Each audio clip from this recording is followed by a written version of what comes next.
Welcome, and thank you for joining us today. My name is Dr. Shauna Snyder. I'm also a board member for the Pheo Alliance, and I'll be your moderator for today's Fireside Chat. This is our third annual Fireside Chat, and I'm really looking forward to today's conversation with Dr. Carol Pasak. I will give a better introduction to him a little bit later. Let me get some housekeeping things out of the way. This program is brought to you by the Pheo Alliance, whose mission is to empower patients with pheochromocytoma or paraganglioma, their families and medical professionals through advocacy, education, and global community support, while helping to advance research that accelerates treatments and cures. We would also like to give a special thanks to Progenics today for making this webinar possible through an educational grant.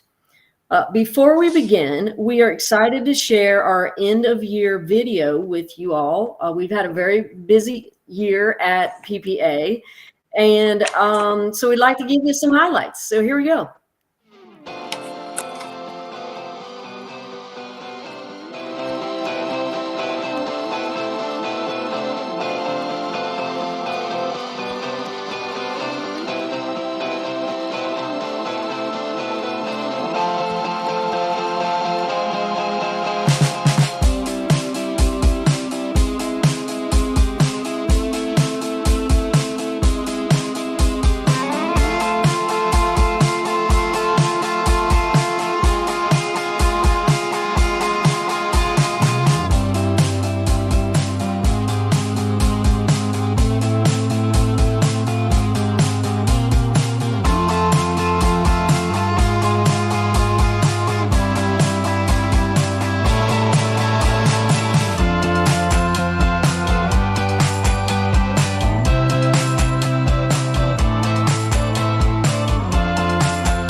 Awesome.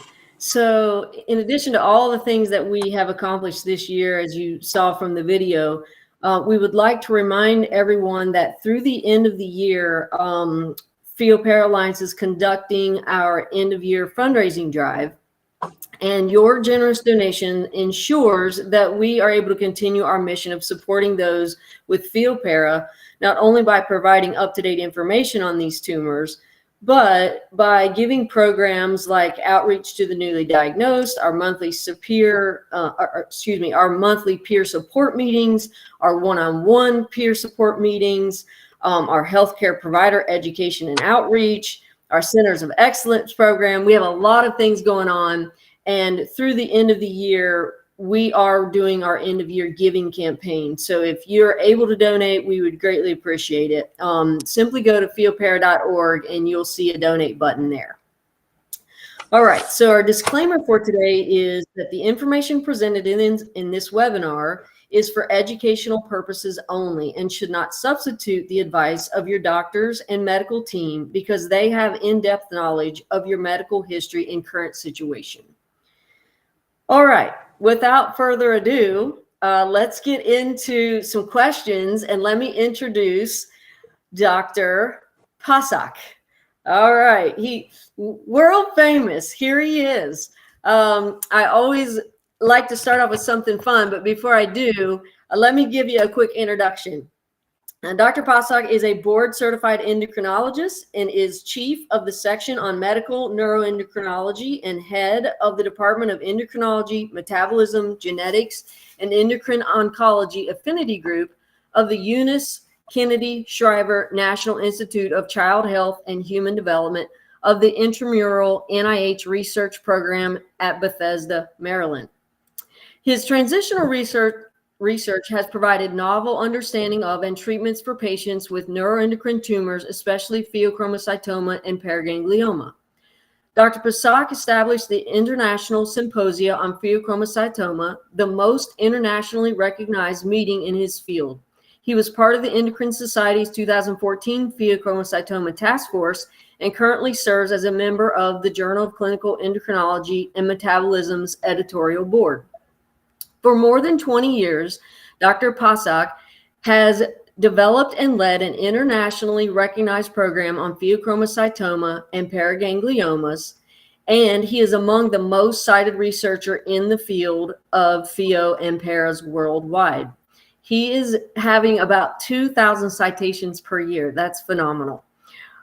He most recently won the Outstanding Clinical Investigator Award from the U.S. Endocrine Society, and I had the privilege to be there to see that. It was excellent. This prestigious award was presented to an internationally recognized clinical investigator for meritorious contributions to clinical research related to pathogenesis, pathophysiology, and therapy of endocrine disease. And then lastly, I would like to say this is always fun for me because Dr. Pasak is my own doctor. So I like to have a chat with him at the end of each year. This is our third one, and we try to have a little bit of fun with it. So welcome, Dr. Pasak. Shauna, thank you so much. Appreciate your introduction. It's very nice of you, and I appreciate your wonderful words. And absolutely very happy to be here today and to answer some questions that patients will have and to actually communicate with them. Although, it's definitely, virtual.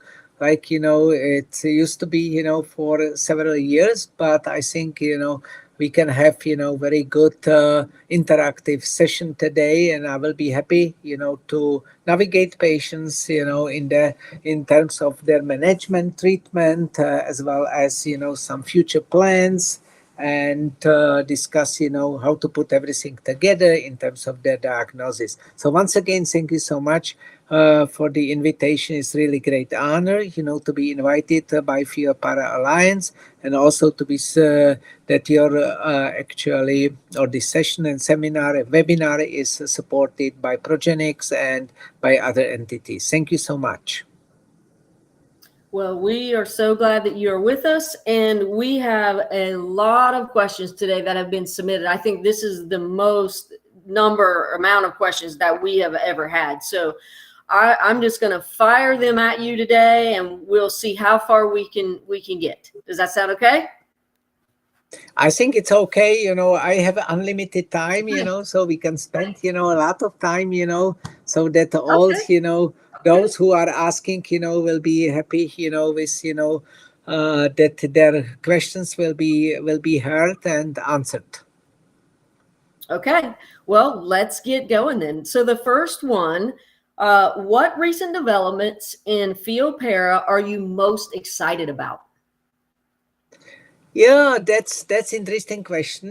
So as you know that we have International Symposium on Pheochromocytoma in October in Prague, and we had very good experts, international experts, focusing on pheochromocytoma paraganglioma.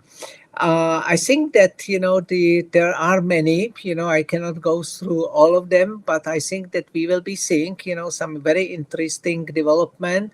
For example, development in the therapeutic options. We know, for example, that radiotherapy is used, for a patient with pheochromocytoma paraganglioma, whether it's, for example, Lutathera or Azedra. But I am predicting that there will be alpha emitters. There are already some clinical trials with alpha emitters. Those alpha emitters will be very good, especially for patients who have practically only metastatic disease in bones.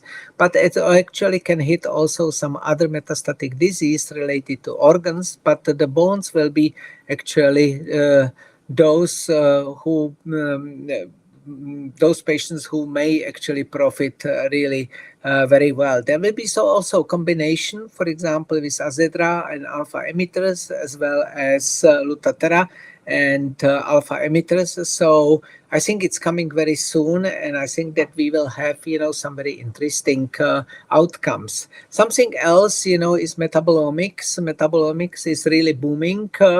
Especially in pheochromocytoma paraganglioma, because many genes are related, for example, to Krebs cycle and other pathways, and so metabolomics can really serve as a very good indicators, not only for example in diagnosis of some pathogenic variants. We use pathogenic variants for lay public as mutations, but also to predict, for example, responses to certain treatments, as well as to perform follow-up.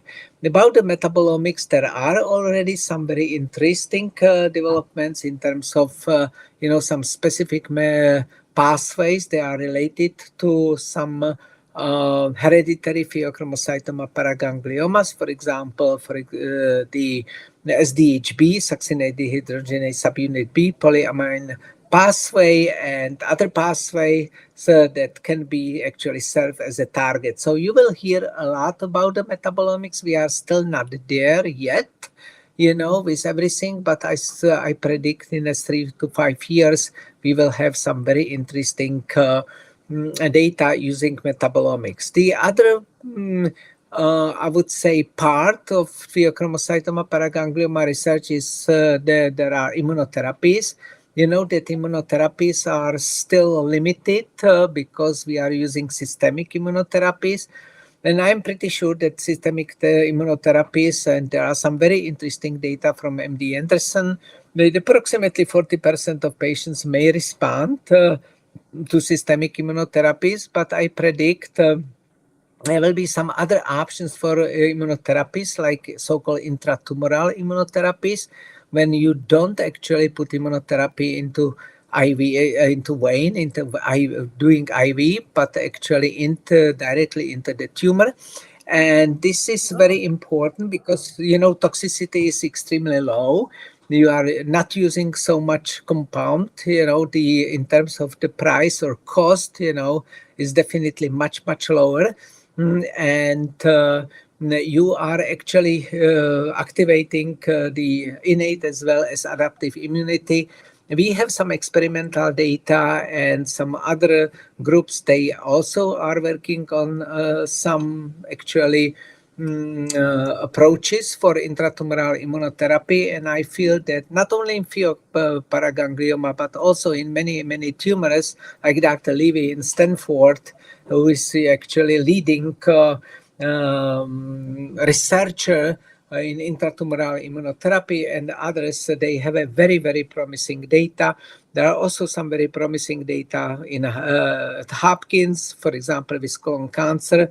The outcomes are amazing. So I think that we will be moving slowly to intratumoral immunotherapies. I am not saying that systemic immunotherapies will not be used, definitely not, but intratumoral immunotherapies will definitely help. And then maybe lastly, for example, we will have organoids, for example, Dr. Dahia talked, in Prague, about the organoids that are very important because, we can put, the cells into, certain cultures and manipulate those cells like they would behave. It would be like, in certain environment, and we can provide, certain and perform certain experiments and to learn much more about, the cells and transfer those results, for example, into clinical practice. And also I would like to say that there are some new genetic approaches, for example, single cell sequencing,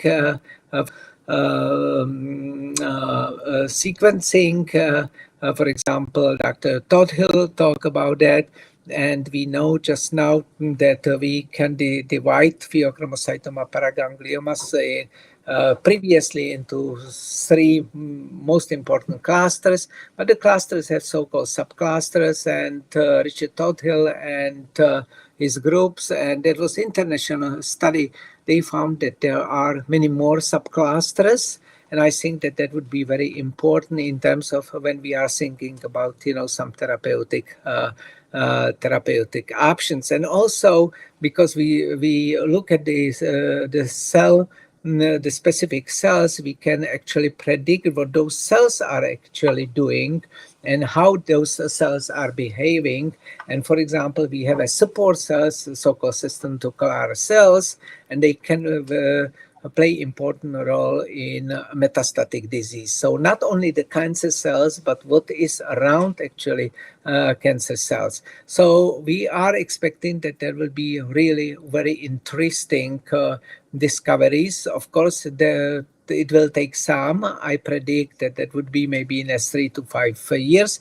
And the last one, artificial intelligence. Artificial intelligence is very interesting, especially Dresden group, Dr. Christina Pampuraki, but also, other groups that are coming with very interesting algorithm that, for example, if you know size of the tumor, if you know, for example, biochemical phenotype, you can know, whether they have a hereditary or non-hereditary tumor.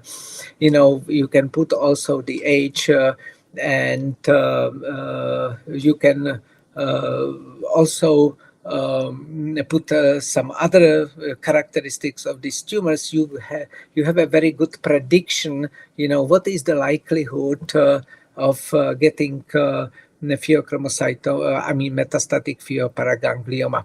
And I think that these apps, I think that they have a certain, I would say, goal, to put the apps together. And when the apps, is approved and everything goes well, so physicians, for example, in the practice, they will be able to put, some such data, and they will tell the patient, you have, for example, 70% likelihood to get a metastatic disease. Why it's important not to really scare the patients, but to tell them that they need, much better follow up and what needs to be done with those patients. I think that there will be huge actually step ahead, and it's not only about this, it's also in the radiology. We are working also with artificial intelligence in the radiology field, to predict, if, when you see, for example, the images from anatomical functional imaging, to actually predict, how those patients can behave in the future. So I think that we will be very interested. We will have some very interesting data in the future, and some new, actually, I would say, approaches, how to actually deal with all the patients and what we can expect, what we cannot expect, and also it will guide some treatment options in the future. Fantastic. It's wild to think how fast we are learning things, and new developments and technologies are hopefully going to help our field. So that is fantastic news on all fronts. So you've mentioned a few therapies and some things like that. So let me ask some follow-up questions that are related to some of those things that the audience has put out there. So this person asked, how close is, and I don't know if I'm going to say it right, belzutifan to being FDA approved? And can you give us an overview on how this will be used in Pheopara? So I don't know if I can be honest or not, because, I don't know what is the audience today. The belzutifan is interesting drug, is HIF2 alpha inhibitor.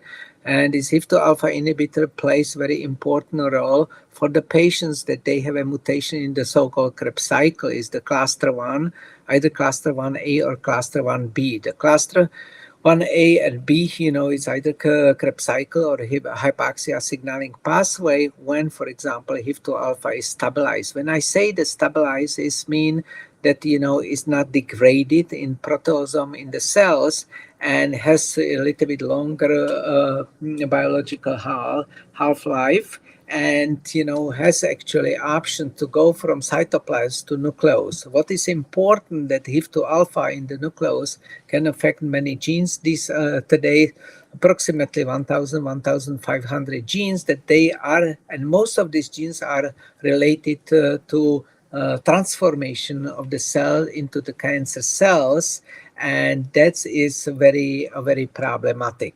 So belzutifan is actually affecting the dimerization of the HIF, and which means the HIF cannot be dimerized and cannot actually affect those genes, and is not moving from cytoplasm to the nucleus.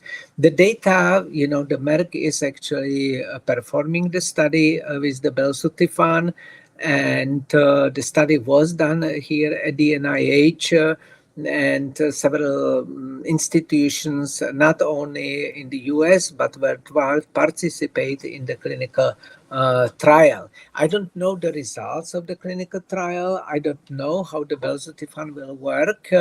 I have my personal view when and in which patients belzutifan should be used. But Merck actually, I would say, the company suggested to use in many patients with pheochromocytoma, not only those that they are related to Krebs cycle, as well as, for example, hypoxia signaling pathway. So we will see what the data actually will show. I think that belzutifan should be used with cautions, should be used carefully, should be used in certain number of patients. It should be not actually used in most patients with pheochromocytoma, in everybody.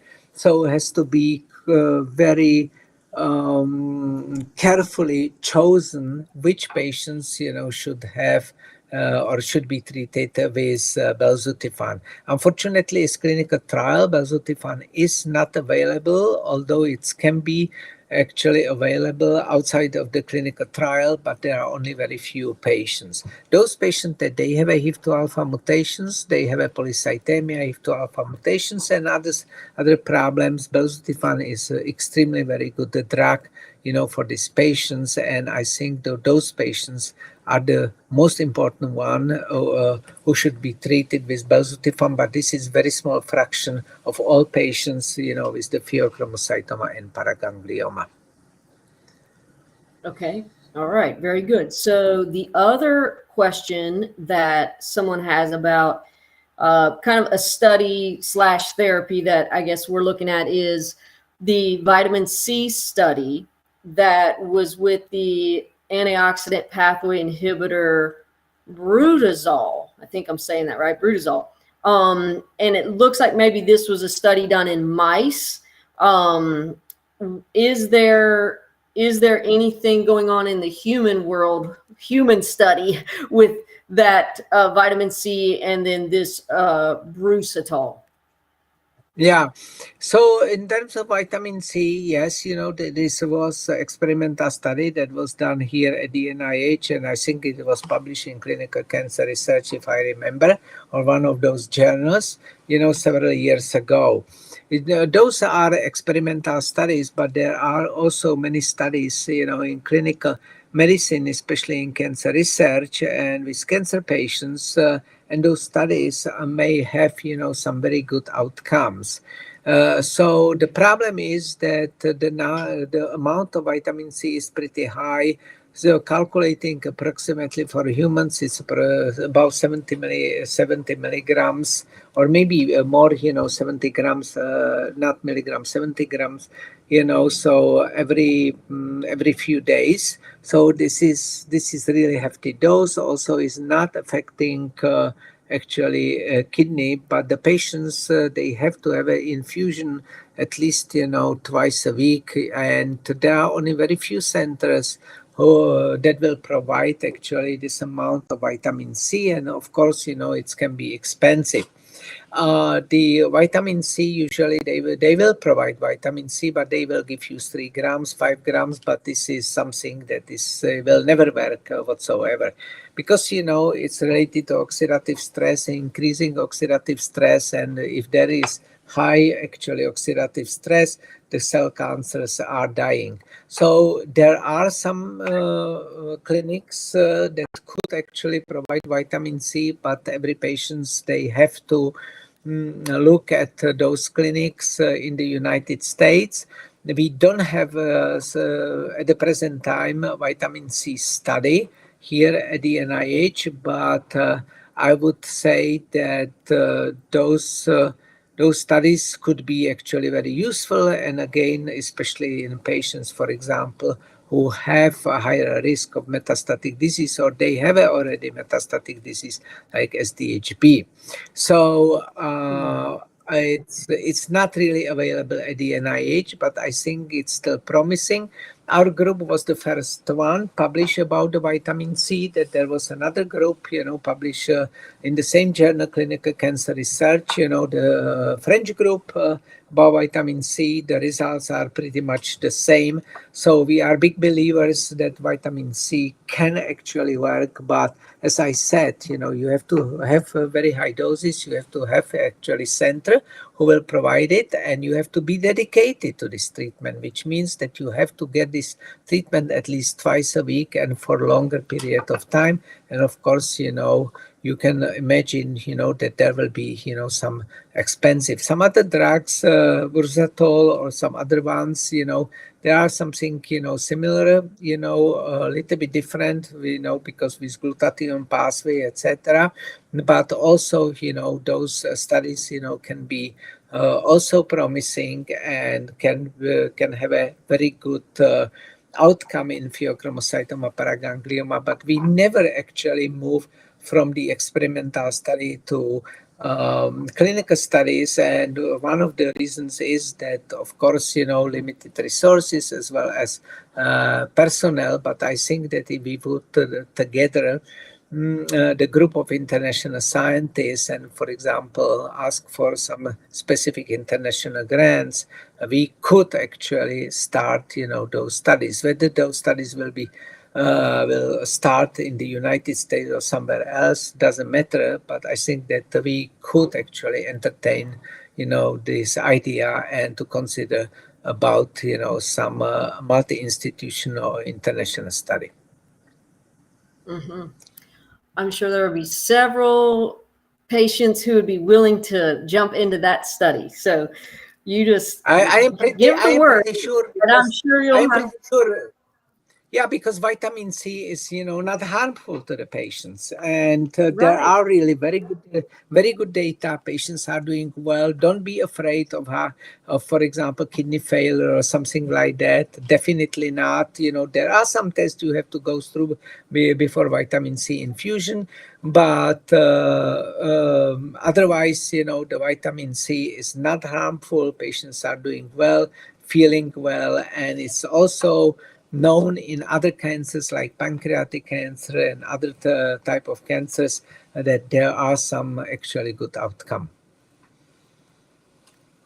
All right, I'm going to throw one more question about that, sort of about medicine or a therapy, and then we'll move on to a couple other types of questions. All right, so this one, it's a little bit more specific. Okay, so a 15-year-old girl, she has metastatic paraganglioma. She has been on, let me see if I can say it right, temozolomide, TMZ. TMZ. Okay. For 14 months, she's going to continue taking, she has continued to take, and they're seeing a partial response.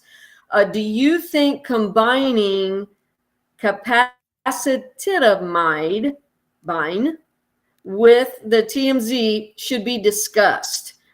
She's tolerating the TMZ very well, and they're wondering if it would be a good time to introduce the capecitabine. Capecitabine. That's Okay. Shana, I will help you. So my answer You're is you're no. going to have to teach me So how to say these. yeah, so my answer is no. If the patient is doing well, patient does not have big side effects. Everything is otherwise doing well. Hematocrit, hemoglobin, blood count.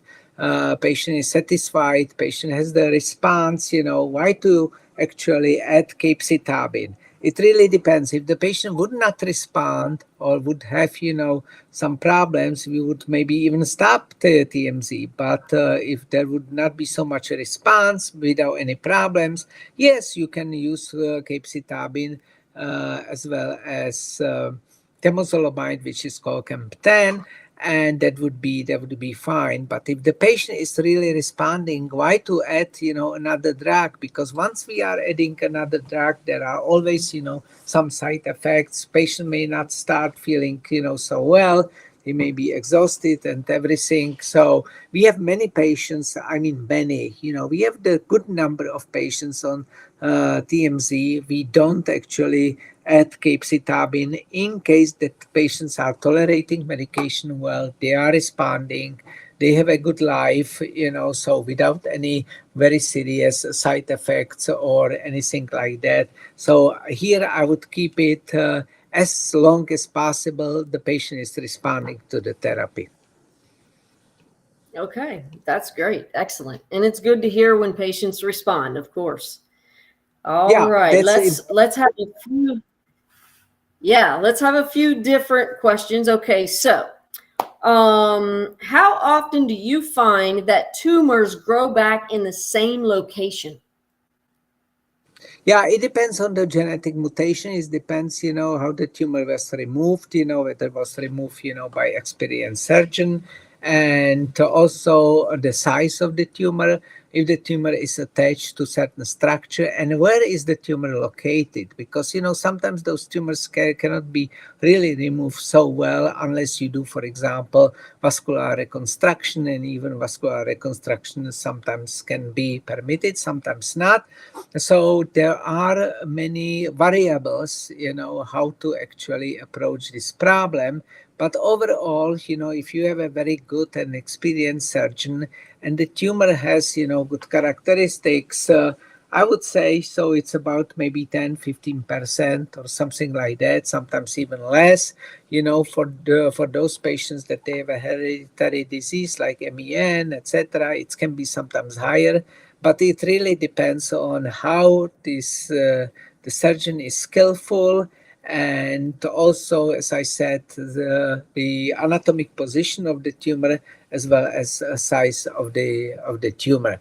So I would not be so much afraid of the recurrent tumor, because if the patient is very well followed up, the recurrent tumors can be actually detected very early enough and can be removed is necessary, because the patient can undergo second operation. Of course, we know second operation means there are already, the anatomy is distorted, there are some changes, but actually usually it can be done. Okay, so the recurrent Okay. tumors, I don't think that they are so danger compared to something if the patient is operated and develop, for example, in a 1 year, half year, or something like that, metastatic tumor. This is a little bit, different story. Okay. Okay. Very good. Okay, Mhm. so this is a question that we hear a lot, especially out on, I think, the Facebook support group. I think we hear this one a lot. All right, so if there's no evidence of another tumor, but a Mhm. patient is still dealing with symptoms, maybe like sporadic high blood pressure or sporadic high heart rate, what direction would you tell them to go with their doctor? Yeah, so they have to go to the doctor, say that, I had a pheochromocytoma paraganglioma. The first test needs to be done. Usually we prefer plasma, some they prefer urine, catecholamines and metanephrine, especially metanephrines.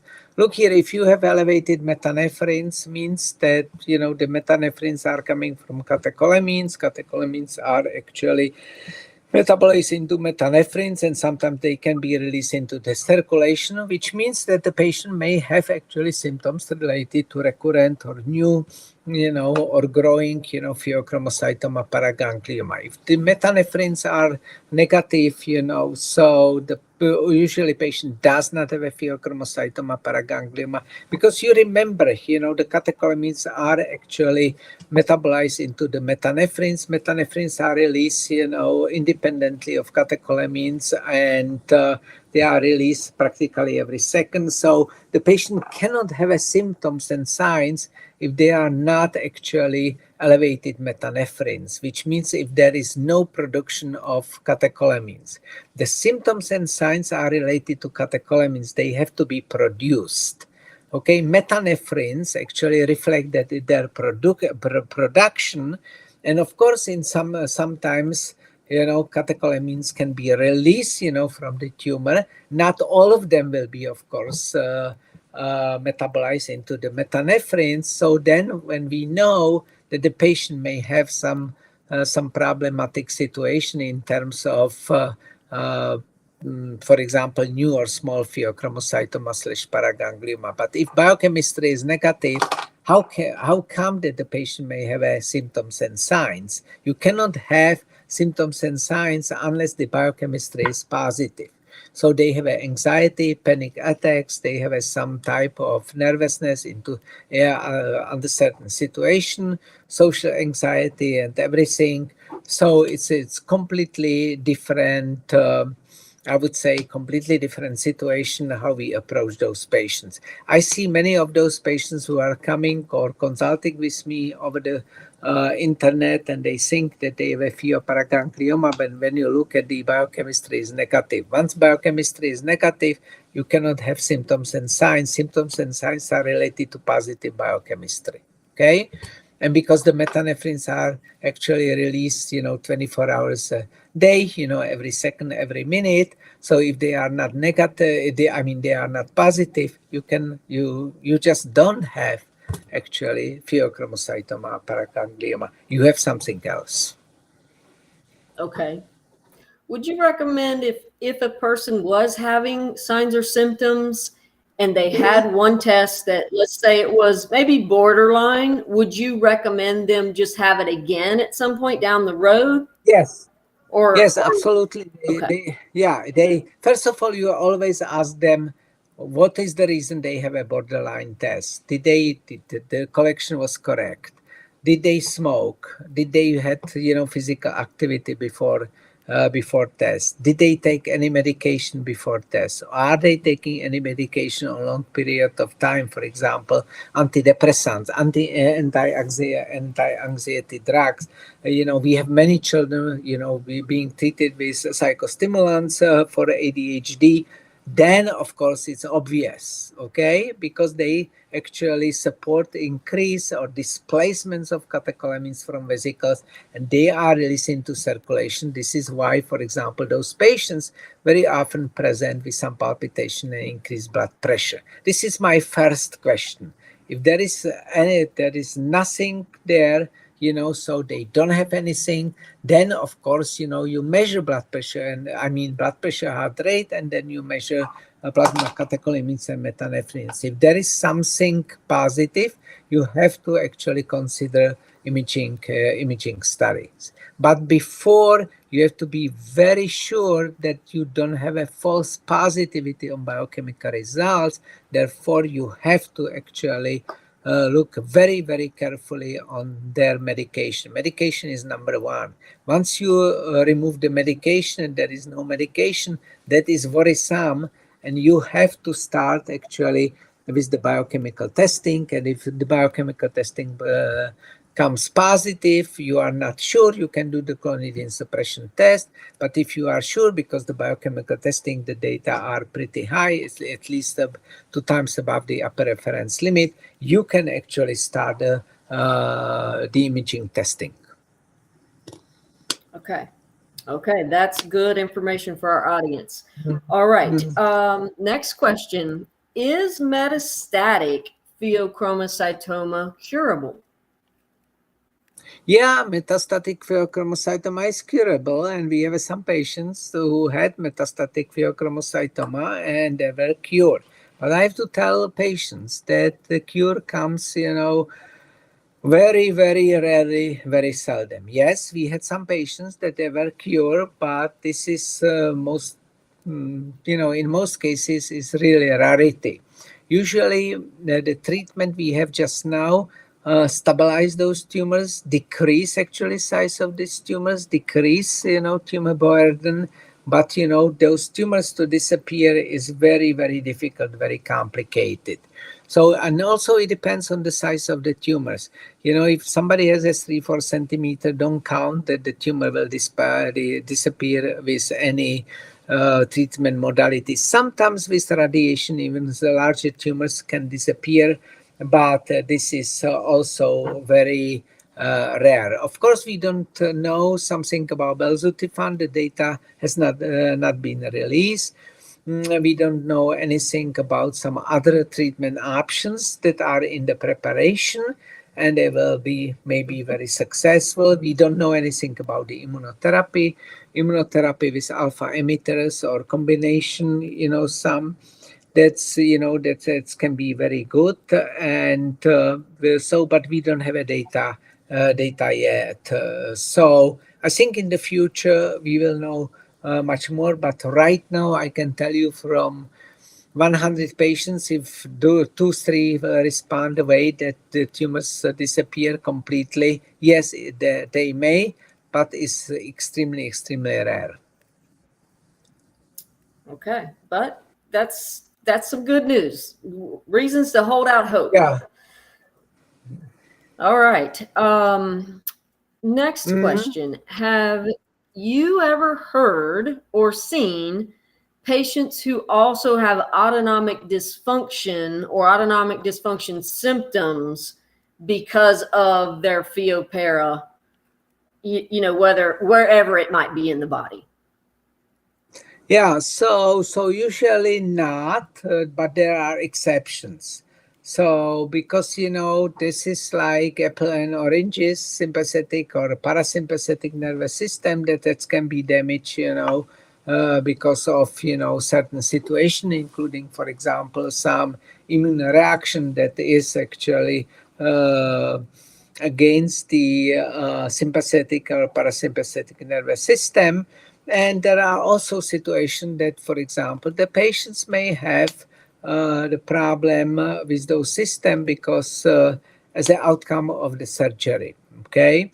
So, for example, the patients have carotid body tumor, baroreflex, is affected, is dysfunctional. They can have a, high blood pressure, etc. So it depends what they have. Yes, they can be there together with the pheochromocytoma/paraganglioma and abnormal, sympathetic or parasympathetic nervous system. Those patients are pretty challenging because they have a lot of morbidities. It's very difficult, to put everything together, in terms of diagnosis. And as I said, it's usually very challenging. So yes, it does exist, and we saw it, before. But as I said, it's not very easy. Okay. Okay, so this person is asking about when would you advise a Zedra therapy, and they have a metastatic para. They've had Lutathera, and it was successful for 3 years. They just had a PET, and the SUV went from 17 to 26, but the tumor size is stable. They're also MIBG positive. So they're sort of asking at this point, would you start them on Azedra? Yeah, so first rule is, so if you would like to start Azedra or Lutathera after you had either one, you have to have a positivity of this on the scans. That's number one. You cannot start, if they are not positive. For example, they had the Lutathera, they would like to start Azedra, so they have to be positive on 132 123, I'm sorry, 123 iodine MIBG. That's absolutely must. Okay. If they are Okay. not positive, Mm-hmm. there's practically or usually no way.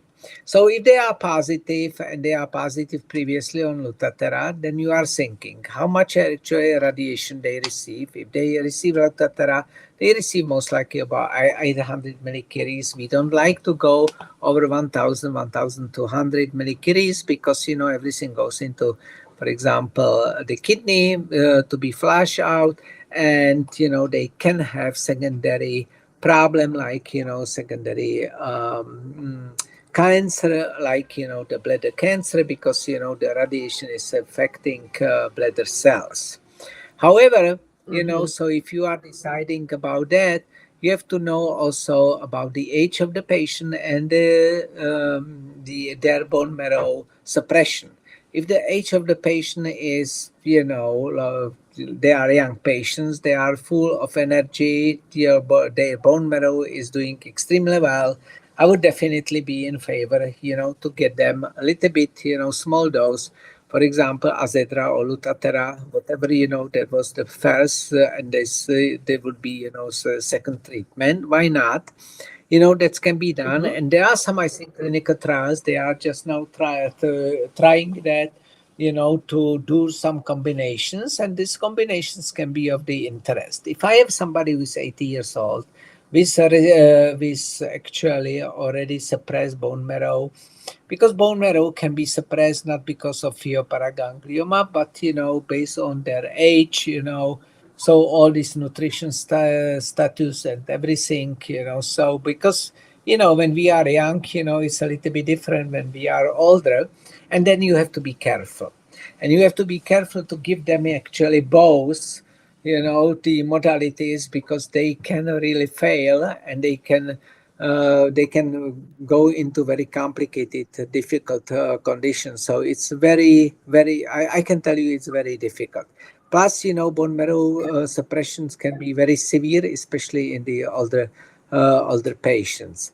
So here we have to be definitely careful and see, how we can approach the patients based on the positivity of each scan, previous actually dose, bone marrow suppression, or from the previous dose, as well as the age of the patients, because I think that's those the most important rules are very important before you decide between A or B. And then you should know also the proliferation index of the tumors, because there are some very interesting data, especially from Sweden, from Dr. Krona. If you have a so-called Ki-67, this is proliferation index, and if the cells are growing very quickly, the proliferation index is high. So it is interesting that PRRT, I cannot talk about MIBG, but the PRRT, if you use, the patient overall are not doing very well. What is the reason? What is happening? Actually, we don't know yet, but you have to be very careful with that. So here you have to consult, very good specialist, the one who knows, about those modalities, and will tell you the pros, or will go with you over the pros and cons, not to make mistake, because once you make mistake, you can be in very big trouble, because they usually get bone marrow suppression, and that can be very problematic in terms of leukemia, myelodysplastic syndrome, bleeding, etc. So very important to have a specialist who Yeah. knows about Neopera and the treatments. Very important. Yeah, and they're definitely very good specialists. Whether you go to UPenn, whether you go MD Anderson, also NIH has some very interesting experience. I think Johns Hopkins, Harvard. So there are some very good University of Iowa. There are some very good experience. Physician, especially in nuclear medicine, and they have a very good view, how to put everything together. Yes. Yes. And again, from Theopara Alliance, we would highly recommend trying to get into a center of excellence where we know that we have some doctors there Absolutely. who are specialists in this. Yeah, absolutely. And if the patient want to go to Center of Excellence, they have to make absolutely sure that they have a very good experience with Azedra or Lutathera or both. So because those physicians will be the most knowledgeable to give them some very good and solid and of course honest fair information, what to do and how to put the things together. Okay, because remember, Okay, everything is about the patient, it's not about the physicians. We can advise, we great. can support, but this in favor or in the spirit of good outcome of the patient. So, and if we don't know, we should ask, because there are some other physicians, at the different institution, and not everybody knows everything. So I think that the teamwork, communication, exchange emails, information is definitely paramount here. Okay, very good. All right, so here is a question. Can Mhm. my son, who has had a Pheo in the past, he has a confirmed mutation, go to the gym not knowing if he has a pheochromocytoma and exercise lightly with mild weights without overdoing it? So the question is about the son who, once again, who had, the. Can you repeat, the last part? Yep. So the son had a Pheo. He does have a confirmed Yeah, mutation, and they want to know yeah. if he can go to the gym and exercise, basically not knowing if he has another one. Yeah, so he can, but because he has a mutation, so-called pheochromocytoma susceptibility gene that could actually be related to pheochromocytoma paraganglioma development, whether, early at age or later on, the patient should be tested. If the patient is tested, and I would here suggest at least biochemical testing if the imaging is not available or too expensive. And if everything is okay, which means the results are negative, patients can actually be in gym and can exercise without any limitations. Okay, Okay. if the All patient right. would have some symptoms and signs related to pheochromocytoma, that the patient should have, for example, also EKG. I mean, EKG, EKG would be also important, but it depends, what would be the blood pressure and heart rate, but they should have definitely imaging studies. But usually, if the catecholamines metanephrines are normal, I doubt that there is pheochromocytoma paraganglioma, they can exercise freely. Okay. All right. Mhm. This person is facing a surgery. They're concerned about a net in the pancreas and want to do a biopsy. All I've heard is not to biopsy. So what advice are we giving about biopsies these days? Yeah, biopsy, so it depends, if you are thinking about neuroendocrine tumor net, so if I understood well, yes, you can do the biopsy. That's fine. But if you have a suspicion of pheochromocytoma paraganglioma, you should never biopsy, the tumor. First of all, you can do the biochemical testing. If there's somebody has a pheochromocytoma, then it's more than half centimeter, metanephrines will be elevated. And once metanephrines are elevated and there is no other reason for false positive results, like the patient is taking medication, I told about the medication ADHD, medication that is medication, for example, for anxiety, depression, etc., when we can have false positive result. If there are no actually any medications and patients still have sometimes palpitation, high blood pressure, and of course, suspicion for pheochromocytoma paraganglioma, you have to measure catecholamines and metanephrines up front. This is very important. Okay. Okay. Okay. Another question. I think this question comes up quite often also. I think we might have even had it last year. Um, when when people fly, and they're living in the higher altitudes, does this impact tumors, tumor growth? Does it, talk about hypoxia, kind of that whole thing that's going on there? So that comes every year, and this Every question, year. and I can tell you honestly, those patients that are related to cluster one A or cluster one B, the Krebs cycle as well as the hypoxia signaling pathway, even not very well proven. Although Dr. Baisal wrote, some interesting article about, the high altitude hypoxia and development of some tumors, especially head and neck. And the first study was published about hypoxia, head and neck paragangliomas in Andes. That was about 1973 or 74. So I'm big believer that hypoxia plays important role in development of these tumors. This is why I am suggesting that patients who have certain type of mutations should never live in high altitude, because it will not get better. It may be the same, of course, but most likely it will get worse, in the future. And especially those patients, for example, they have a HIF2 alpha mutation, they should all move actually to sea level. And there are many states that they have, so they are at the sea level, and it's very good. So yes, hypoxia, although not proven, very well, I feel that plays important role in the development of pheochromocytoma paraganglioma.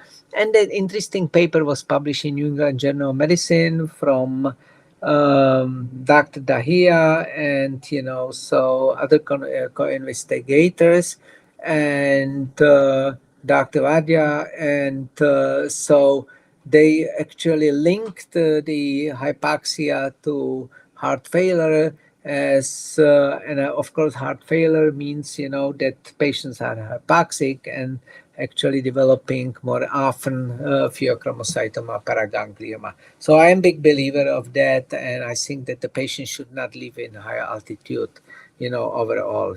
So this is the least what they can do for themselves. Of course, relocating is very complicated, difficult, including, that's a high cost, but I think it pays for. But this is my Okay. personal view, because there are no actually good data evidence. Although I think, Dr. Oh, Lauren Fishbein is actually working on that, Okay. just now. So I Great. think that we will hear in the future some interesting conclusion or data, from that in terms of high altitude. Okay. So let's say a patient has Pheo or para, they have a surgery. How Yeah. often do you recommend biochemical testing and imaging after they've had their tumor removed? Yeah, so first of all, I would like to say that it depends on what kind of tumor they have, and also based on the age, so as well as genetic testing. If genetic testing is negative, somebody 70, 75 years old, I doubt that, those patients will develop another pheochromocytoma paraganglioma. I very much doubt. If the patient is very young, and with some genetic abnormality, first of all, about 6 to 8 weeks after the operation, then about 6 months after the operation, or 6 to 12 months after the operation, at least, the biochemical test. And then, so they should have at least, every 2 3 years, every year should have, biochemistry. That is very important, and every 2 3 years they should have imaging studies. Whether they will have a CT, MRI, so it's questionable, because there are some arguments, some are for CT, some are for MRI. I prefer sort of, the alternate approach, sometimes CT, sometimes MRI, so they reduce the number of radiation. And but they have to have regular follow-up, as I said, every year catecholamines, metanephrines, every 3 years to have anatomic imaging studies, and from time to time they can have also function imaging studies. Function means nuclear medicine studies, and they are very, very important, because sometimes they are definitely more sensitive other than anatomic imaging. Okay. By the All way, right. I wanted Very to good. say that there will be hopefully the guidelines will be published. There are in preparations a few guidelines about SDHD, guidelines about SDHB. Very interesting guidelines will be about the pediatric pheochromocytomas, paragangliomas, and those who are in charge of those guidelines are really doing pretty good job. And I think that we will have some very good, I would say, recommendations for not only physicians but for patients what to do, in if pheochromocytoma was found, was removed, what would be the follow-up, how often they will have follow-up, what kind of follow-up, so which means what kind of test. I think that will be useful not only for healthcare professionals, but also for the patients as well. Excellent. Yeah, that I'm sure a lot of patients would like to get their hands on that article when it gets published, for sure. Okay, I think we can maybe do one or two more, and then we're coming up on our time here. Okay, so have you found any link? There are a couple of questions that are asking about links to certain things. So have we found any links to Pheopara and digestive problems? There's another one. Have we found any link to Pheopara and gallbladder or gallbladder polyps? So maybe just kind of talk in general. Are there any relationships with issues that people might have? Unless patients are, for example, or somatostatin analogs, like called somatostatin analogs, yes, that there are, for example, side effects, because they have, for example, biliary colics, because somatostatin analogs decrease the peristalsis of gallbladder, and they can have problems eating certain food, fullness there, and sometimes they have to have their gallbladder to be removed. When we talk about GI, that is interesting because it depends what kind of tumor they have. There are, let's say, if these tumors are secreting or producing and releasing catecholamines or non-producing catecholamines, and of course non-releasing catecholamines decrease peristalsis, and the patients are presenting with severe constipation. And that severe constipation is very difficult, very problematic, and very difficult to treat, actually. So yes, they have a GI problems. And also Dr. Lenders, Dr. Eisenhofer, and other, investigators, this is the Dresden, and in cooperation, of course, with some other centers, found that patients with pheochromocytoma paragangliomas, despite what I said in terms of they are overall losing the weight, so their body mass index is lower. We don't see it very often here at the NIH / United States, but so it's very interesting and important observations. Yeah. So yes, there is some effect on gastrointestinal system, and who knows, there may be the effect on microbiota. They can be other effects as well, but we are not there yet. We want to study it, but it will take some time. But I think it's definitely of the interest. So this is how I can approach the GI system in patients with pheochromocytomas and paragangliomas. There are some other also problems, but those are actually the important ones.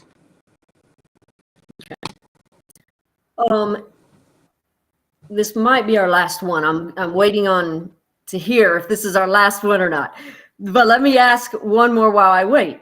Can a para be so small that it is undetectable on the current imaging, but the person is actually having some symptoms? That's an interesting question. My answer is practically no. Because I will tell you, the Okay. imaging studies are very, very, very good. Their resolution, so it's extremely, extremely good. CT scan can find the tumors few millimeters, and MRI can be a little bit more sometimes difficult, but also few millimeters. CT scan is a little bit different. That's usually between 1 to 1.5 centimeters. So going back, you feel that, for example, the imaging studies would not find. If they did not find the pheochromocytoma paraganglioma, the tumor would be most likely less than half centimeter, yes? Especially for the anatomic imaging studies. If it is less than 0.5 centimeter, they don't release so much catecholamines, and so the patients will practically not have any symptoms and signs, especially under, for example, quiet conditions, relaxing, because even they release certain amount, the patient will not actually feel it so much. Okay, so Mm-hmm. usually the patients are coming with certain symptoms and signs related to catecholamine excess. If these tumors are, sometimes close almost to 1 centimeter, they can be smaller, but usually, 1 centimeter, they are coming, with the problem. Nevertheless, if the tumor is approximately 0.6 centimeter, we can detect those tumors. There are, for example, with the plasma metanephrines, that is very good test to detect much smaller tumors. That's, for example, with the catecholamines. The only exceptions can be that they have a small tumors, and I told you, they don't have any symptoms and signs related to catecholamine excess, but they are in complicated situation, whether it's stress, accident, whether they get, some specific medication like metoclopramide or something like that, that will have a profound effect on these tumors. So even they are small and they are very active biochemically, they can release, certain number, no, certain amount of catecholamines, and therefore, they can have actually problematic scenario. But this is very, very seldom. You have to have certain stimulus. If you don't have a certain stimulus and you are actually living ordinary life without any stimuli or anything like that, I doubt that they have a symptoms and signs, because, as I said, they are coming a little bit later. But you can have positive biochemistry. I told you, if the tumor is approximately 6 millimeter and larger, metanephrines can be positive. But the symptoms and signs will usually not be there unless you have some trigger or something that will actually stimulate the tumor. Okay. All right. And this is sort of a similar, it goes along with this. This person says, what if they have the signs and symptoms? They actually have 4 times the amount of norepinephrine, SDA mutation. Mother had the same issue, but no tumor has been found. Yeah, that's if the tumor was not found, the question would be, how come that the tumor was not found? If there would be really, if the patient would really have a tumor, I can tell you that the imaging studies are so good today that we will locate 99% of tumors, and I guarantee Wow. it. Okay. So, Yep. so if the tumor was really not found and it's real, that they don't have a pheochromocytoma paraganglioma and they have something else. And they have something else in terms of, as I told you, they have some medication that is actually, many patients are on antidepressants and they don't know, and they are not told that they will have, palpitations. They will have also, for example, elevated blood pressure. Many patients are actually, they have a sleep apnea, and they don't know Oh, anything about sleep apnea, and sleep apnea increase actually sympathetic the tone of sympathetic nervous system. So they will have Okay. elevated catecholamines, especially norepinephrine, and they feel, oh my God, I have a pheochromocytoma paraganglioma, but I have a sleep apnea, but I don't know about, and nobody told me. And how come that I don't have a tumor if I have elevated catecholamines? Okay, so and I have a That's interesting. hypertension.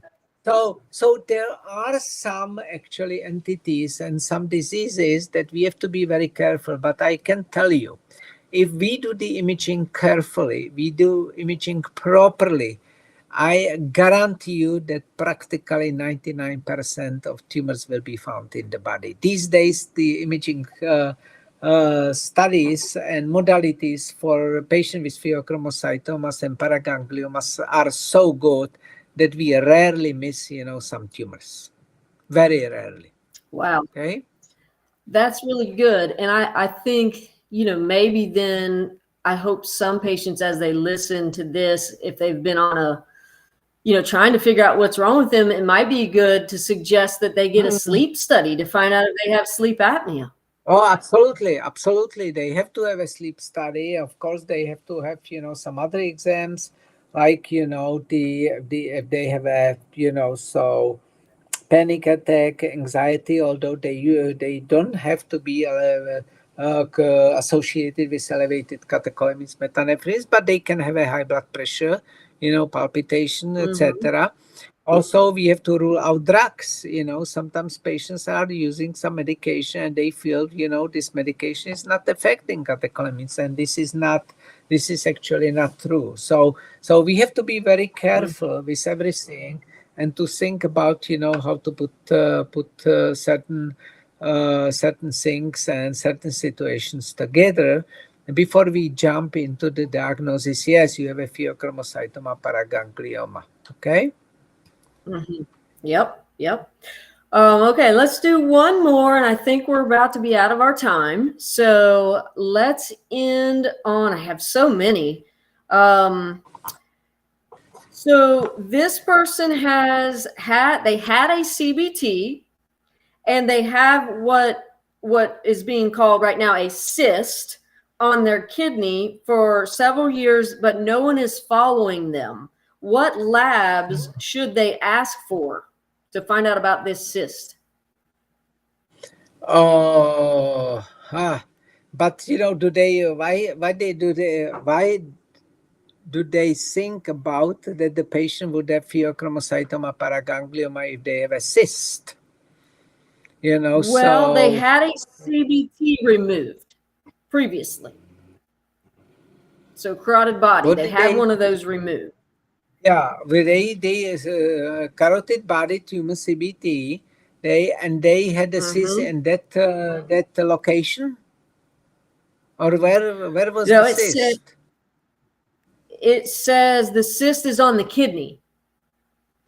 Yeah, cyst is on the kidney. So they can have, they should have genetic testing. And if the genetic testing comes up positive for succinate dehydrogenase gene mutation, sometimes VHL, sometimes TMEM127, but it's very, very rare. Okay. They, of course, could have the kidney cancer. Okay. And but it depends on the type of the cyst. There are some simple cysts, there are some complex cysts, the cysts that they are not growing. Usually urologists would not operate on those patients. They would watch those cysts very carefully. If they are not growing, they can be a real cyst, not actually the tumor, because the cystic tumor in the kidney is not coming so very, very often, but usually coming with those mutations that I outline, so because yes, they can have actually this type of problem, but I definitely doubt it's maybe coincidence to have, the kidney cyst and having, for example, a head and neck paraganglioma. They have to have genetic testing first.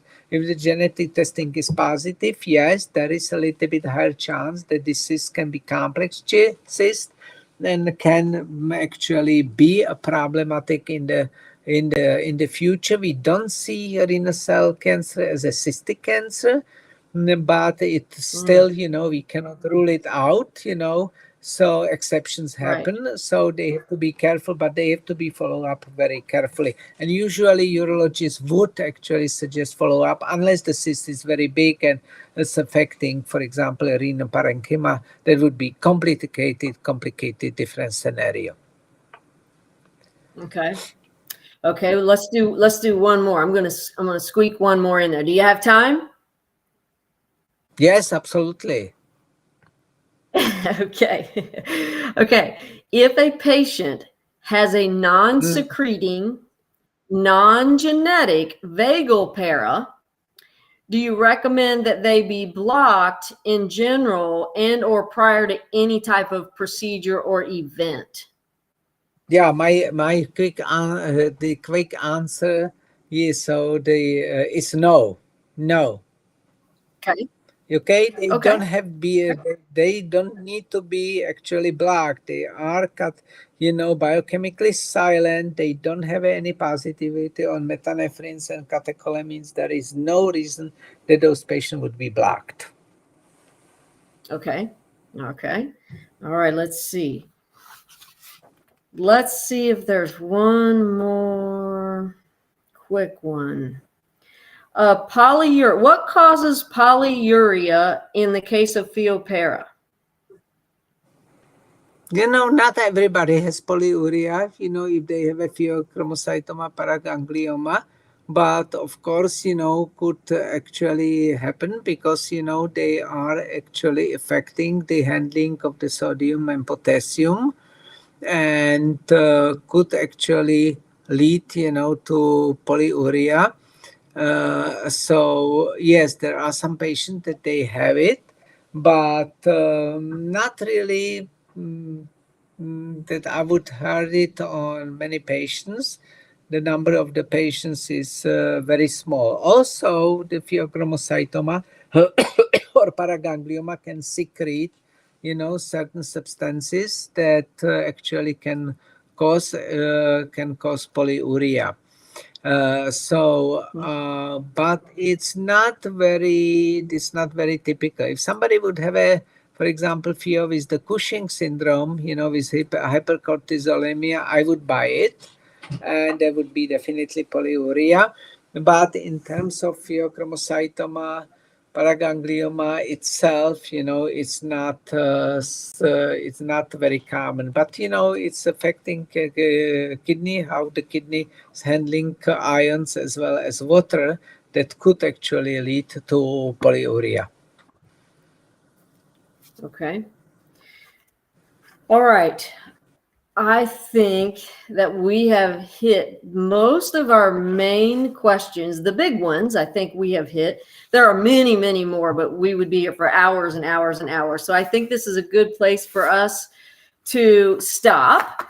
And first, let me just say thank you so much. This is always a fun time of the year for me and for us to get together and have a chat. It's great to hear about the new things that are on the horizon for Pheo. And we thank you so much for your time and your dedication to your patients, to the Pheo Alliance. I don't think any of us would be where we were without you and your expertise. So thank you. And thank you for spending time with us today.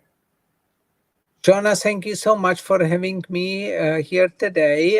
It was a really great pleasure and honor. I would like to thank you, of course. Thank you of Progenics as well as Pheo Alliance sponsoring and supporting this meeting. And of course, I would like to thank the patients as well.